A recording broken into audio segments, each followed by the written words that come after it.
This is the Business Storytelling Show with Christoph Trapp. Name a top 20 storytelling podcast and a top 5% podcast globally. Christoph chats with thought leaders and experts to share tips and tricks that can help you tell your company's stories better to drive business results.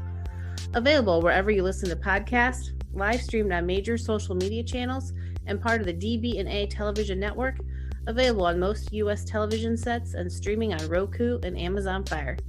Here's Christoph with today's episode. Let's go. Let's go, business storytellers. How's everyone doing? Hey, thanks for joining me. Today, we want to talk about content design. And this is a thing that I've seen more and more pop up. We have content designers. We have content design. We talk about that. And what's always interesting to me is how does that fit in with all the other content stuff? Is it just a new title? Do they actually do different things? Is it a designer that writes content? Are people just making up titles? I don't know. So Colton Cox is on the show today. He is a content designer, but that's his profession. So I want to find out, what do they do? How can they help us get our content to perform, quite frankly? And do we need one in our company, wherever it is we work, or whatever project we're working on? So let's get Colton on the show here to find out. Welcome. How's it going, Christoph? It's going great. And you know what? I connected with you. I always like to tell people how I connect with everyone that comes on the show. And I connected with you because this content designer thing kept popping up in my feed and Slack groups and all these different places. And I went on LinkedIn and I searched for content designer. And who is one of the first people to show up? Colton Cox. So great job optimizing your profile, but that's how I found you. And I always, it's always interesting for me to share those stories when I remember them. So Colton, tell us what is a content designer? What do you do? And how does it fit into the overarching content processes? Awesome. Thanks so much. And good to know that I was popping up first on your feed. I haven't heard that before. So that's good to hear that I'm coming up high in the results. I've been a content designer for a few years. I was formerly a content strategist. And if I had to kind of sum up content design in a sentence or two, it is the person who is responsible for the user experience of a product or a service as it pertains to the information and content that a user will be encountering. And that they're looking for the best ways to make sure that information is helpful, relevant, and usable and accessible. So you're kind of looking at the end-to-end user experience. You're often working with your product teams, with your development teams, and you are quite literally designing the words, the information, the different kinds of disclosures that happen throughout a product experience to ensure that it's the most usable form of that content for your users. You know, it's interesting what you just described there. I mean, it's kind of a mix, right, of doing certain pieces of content strategy. But what I loved about what you just said is it drives me crazy when everything is so compartmentalized, right?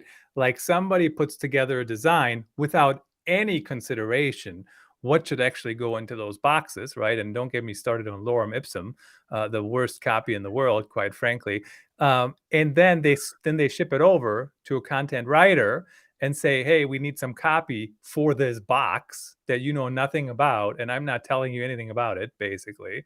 And does it all fit together? Does it make sense? So does a content designer try to wrangle all these things together, or did I misunderstand that completely? Yeah, you hit actually on one of my biggest pet peeves, which is lorem ipsum, which is sort of the default copy that people tend to throw into a design when it's kind of early in its stages before it's gone to development. And it's often the worst way to really try and test out that user experience. But to your larger point, my role is often working with engineers, working with researchers, working with our folks in marketing, people who put together brand guidelines, to understand from the earliest possible stages of thinking about an experience or a product, what are the kinds of experiences people will have, what are the kinds of words or phrases or pieces of information that they're going to encounter across that experience, and how do we make sure that fits with their larger context. If we're building a product for an application developer and they write in a certain set of languages or they have a certain set of expectations, how do we match those expectations? How do we make sure that we're talking in a way that's going to be familiar and usable to them? So it shouldn't just be you put anything into the mix. It really should be rendered back to that end customer, that end user. And honestly, I think a lot of companies do forget about the end user quite often, right? We don't talk to them. We don't even think about what they're actually going to be doing, not what they do in my head, which is sometimes vastly different from what they actually do. So, content designer can help with that. Now, when you have a content designer on the team, does that role replace other roles, or does it need a team, or how does that typically look, if that makes sense? That's a great question. I mean, in my experience, the content designer is in addition to other content roles in the team. So I work with colleagues who are information developers that work in documentation. I work with marketers, content strategists, and they're all kind of touching different parts of that content ecosystem. Content strategy, for example, they're often the folks who are responsible for figuring out what is the brand voice. How do we figure out the best content mix so that we can actually move people through a conversion funnel, for example? The decisions made there are going to directly influence some of the decisions that we can make on the design side, which is how do we make sure that things that we're writing and designing fit into that brand voice? How do we make sure there's a cohesive journey from some of the upper funnel activities through the actual product and service that we're creating, and that they're not coming from one kind of taxonomy or one way of talking about something another thing that's entirely different or feels very vanilla, for example.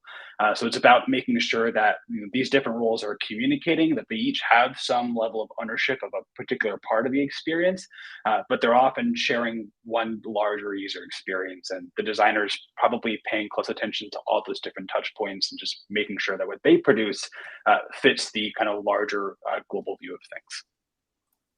I think the global view of things is kind of an interesting topic too, because you have to keep that in mind. But sometimes it's very easy to forget about, right? Because things change, and you're in your own little world, right? And you're working on your own little thing, and it's super easy to forget.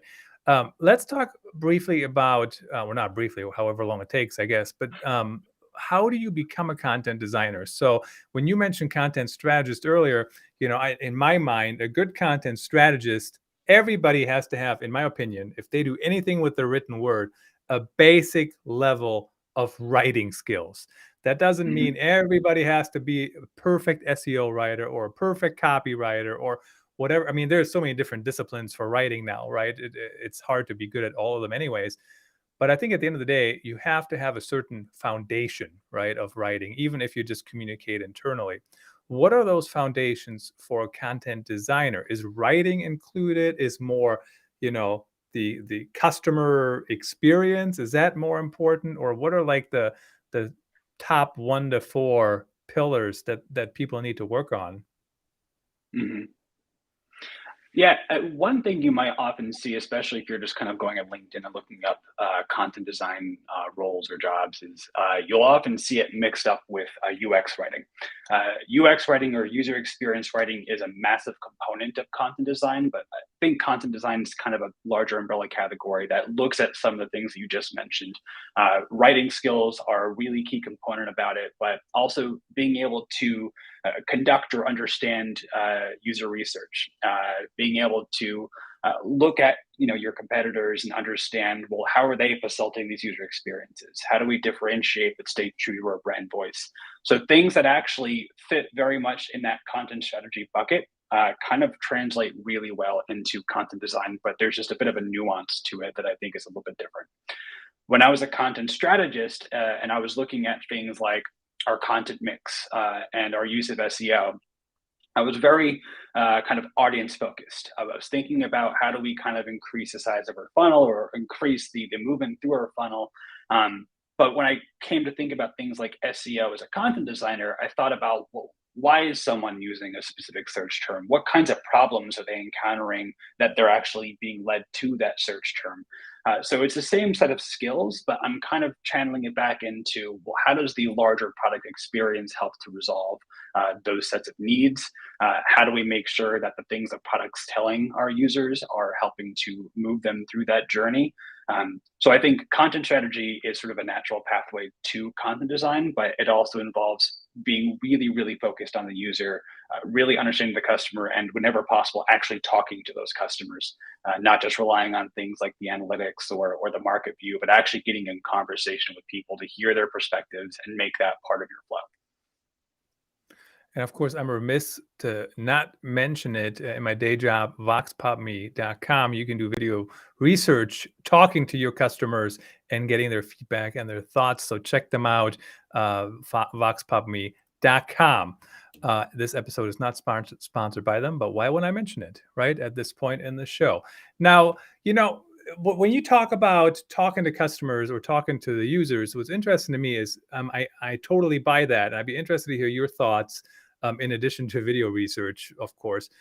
What are some good ways to talk to customers, and then how do you, or users, and then how do you bring that back inside the organization? I mean, from a user experience perspective, I have had so many situations over the years where I know this is not how consumers do anything, right? But then you bring it back in and somebody has an opinion that they're not going to budge off of. It's not based on any facts other than their own personal opinion. So how do you combine those two?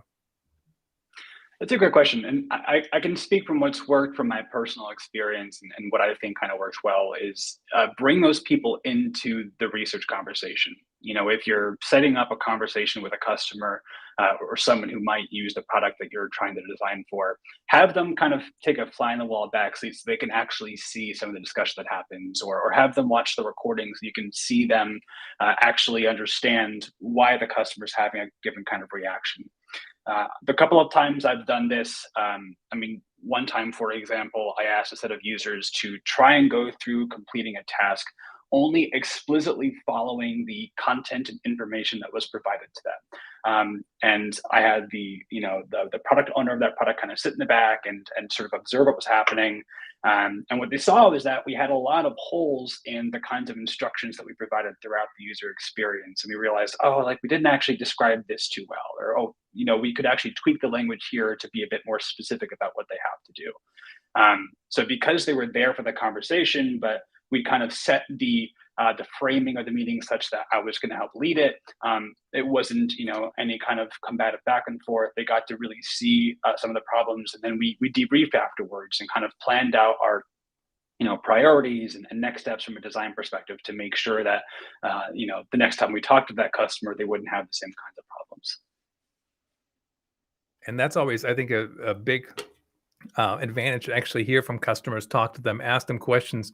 And ask them questions at the right time. I mean, I sometimes get asked questions at the wrong time, and I don't really have time to answer it, so you don't get a good answer, right? That's actually useful. Do you think, so sometimes I hear the argument, especially in content strategy, and maybe more so in content writing, right? Oh, we need specialists in the specific area, right? So what some people try to do, they try to put people into these buckets, I guess, right? If you're a content writer in tech, you can only write about tech. If you're a content writer in finance, you can only write about finance. Is content design, and I don't actually agree with that. I think there's an important piece of knowing the subject matter expertise. But I think if you're a good writer, you can learn those areas, right? It's not just because you've written about finance before, it doesn't mean that should be the only area you can write about, especially long term. On content design, do those different areas, the different industries, do they matter? Or is it basically across, once you understand how user experience works, you can do it wherever? It definitely helps to have a sense of the subject area, but I think more in internal conversations and explaining some of your methodologies, explaining some of your thinking, than it is actually for working with users. I had a great conversation with Jared Spool. He's a big guy in the UX space, a few months back at a conference, and one thing he mentioned to me was you can't engineer your way to understanding your users' pain points, which I thought was an excellent piece of advice.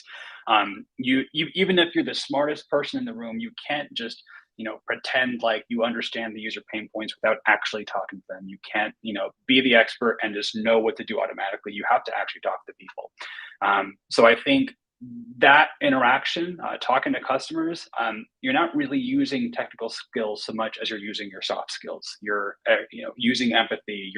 You're being an active listener. You're trying to pay close attention to all their context. You're kind of connecting the dots for them.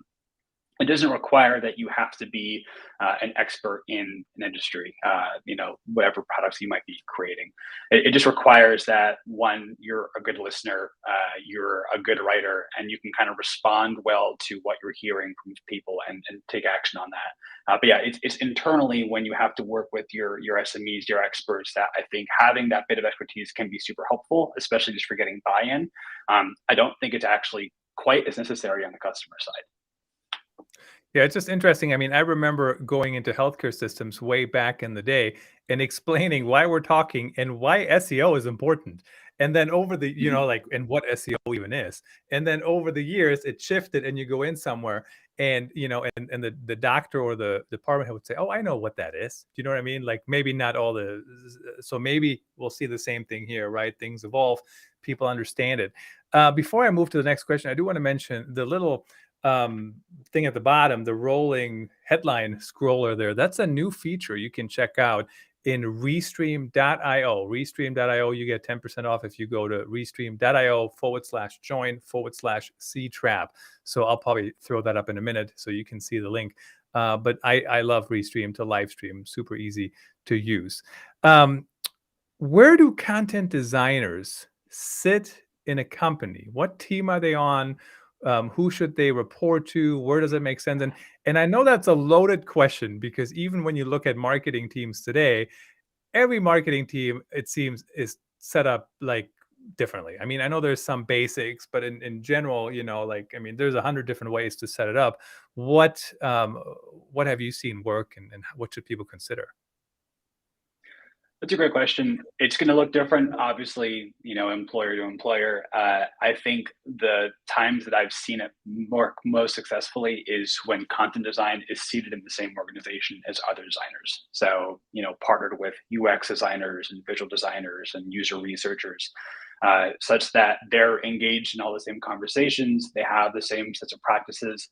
But like we mentioned earlier, it's important that they have awareness and a sense of context for, who's creating the brand guidelines, who's setting up some of the higher level sales experiences and touch points for their users. And those people might not necessarily be in the design organization, but they should be people that you're interacting with and keeping tabs with because they're going to be part of that larger user experience that you're likely going to be designing for or designing from. But yeah, for me, I think the most successful implementations are usually when content design is they have a seat at the table with the other members of that design organization. So it's interesting, and I don't know if I missed this earlier, but I'm catching it now. So you keep saying the design organization, which is very interesting. So as a content designer, just to keep people in departments here for a second, is a content designer more on the design side of things or more on the content side of things? Or is it truly in the middle, if that makes sense? Or does it depend on who's in the role?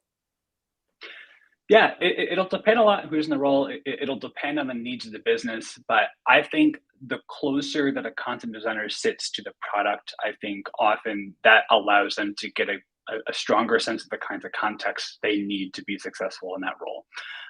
But that said, they are truly kind of in the middle a little bit because they have to be working with their other content partners who might be sitting at other parts of the user journey because their work is going to influence the work of a content designer.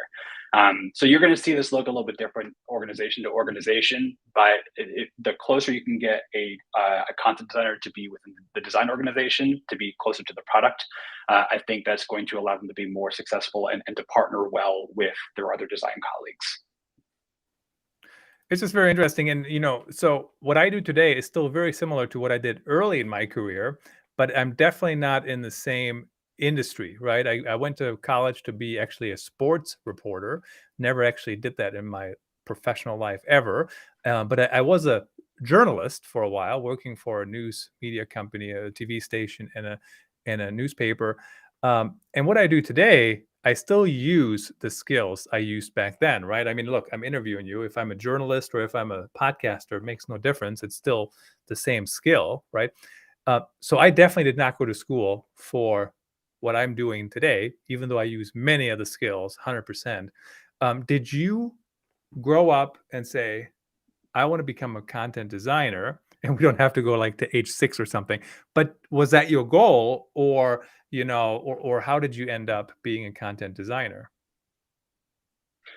That's a good question. I took a bit of a winding career path out of college. I began in book publicity, which helped me become a writer who could work really well against deadlines, which I'm sure you can understand as a journalist. Went from there into editorial management, went from there into content strategy, and then kind of fell into content design because I'd begun doing some product work when I was a content strategist, and that kind of lent itself well to the design practice. And then from there, really picked up the discipline.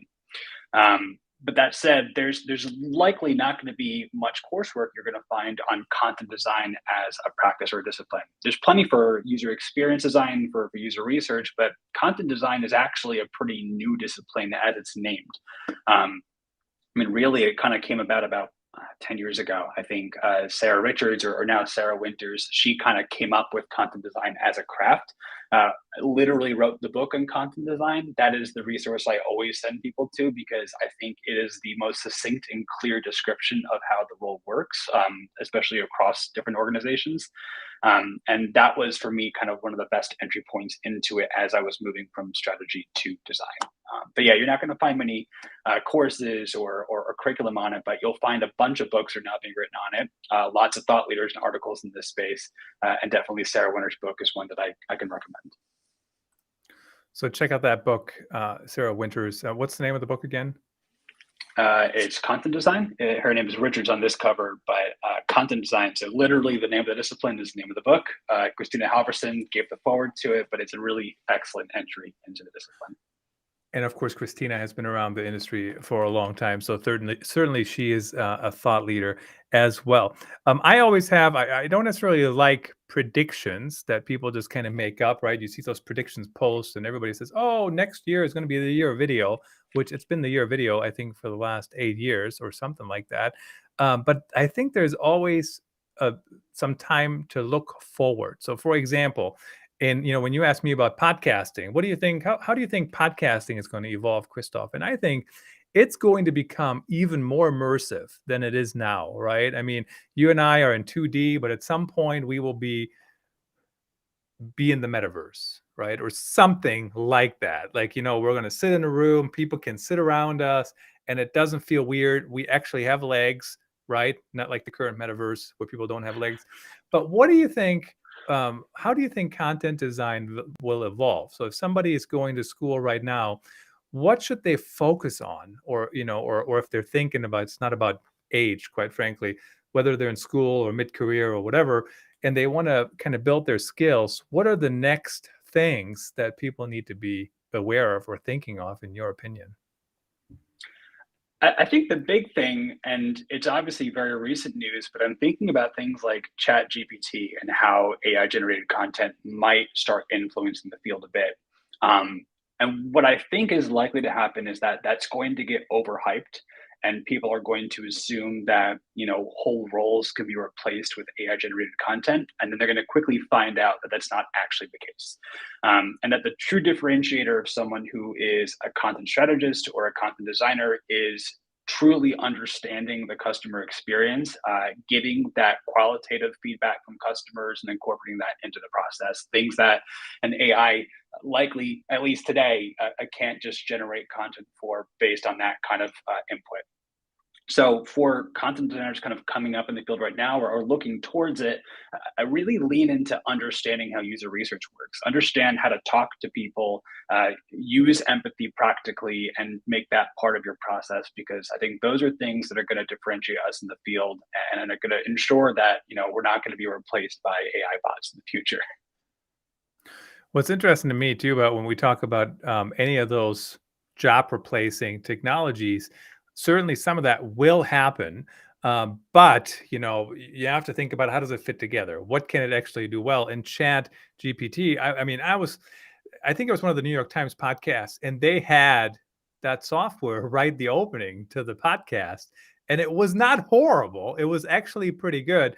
But you also want to be careful, right? Because every time you use it for a podcast, I mean, now you're not as human as you could be, because now you're just reading somebody's script. So certainly some of those technologies will work and help, but we still need the human to actually run the strategy to make sure it works. So as you said, don't overhype it. Don't put too much stock into it. In the last 20 seconds here or so, Colton, really appreciate you joining me, and tell us, how can people connect with you? Where can they reach out if they want to stay in touch? Thanks very much, Christoph. Yeah, find me on LinkedIn. I'm happy and always looking to start conversations with other, practitioners around different companies and different fields. But yeah, find me on LinkedIn. Apparently, I'm one of the top results for content design, which I found out today.